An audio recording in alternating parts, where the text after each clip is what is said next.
Ang alamat ng kuto. Sa isang kaharian, may isang maarting prinsesa na kilala sa kanyang mahaba at gintong buhok. Siya si Prinsesa Mako. Isang araw, ibinuhos niya ang tubig sa kasambahay na si Mila dahil sa hindi niya nagustuhang trabaho nito. Nang dahil dito, nasaktan at nalungkot si Mila.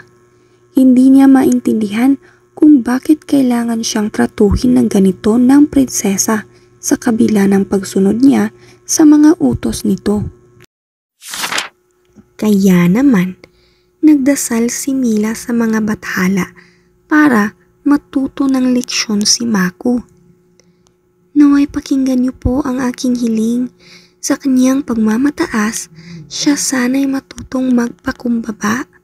Ang kanyang buhok na kasing dilaw ng mais, mamunga sana ng gumagapang, maitim at kasing liit ng butil na mga nilalang. Ito ang naging dasal ni Mila sa mga bathala.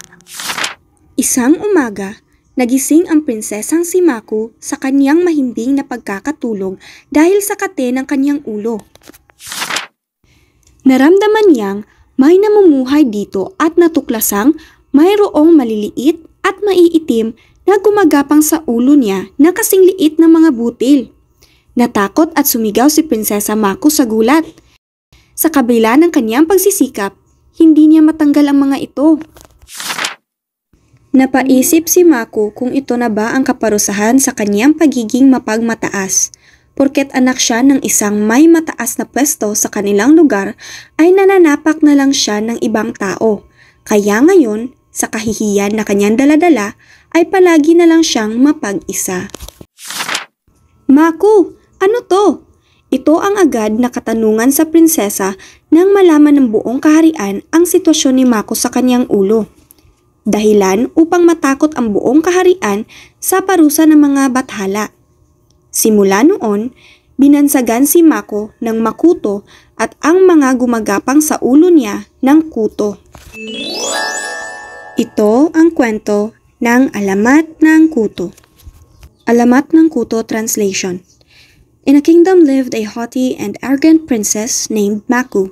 She used her power to bully and oppress others. Because of this, the gods punished her and infested her long, mais-colored hair with lice. She was dubbed Makuto, the princess with lice. Ang Alamat ng Kuto ay sa panulat ni St. Louis B. Acabal sa superbisyon ni Dr. Oster C. Rilasa. Maraming salamat sa pakikinig. Hanggang sa muli.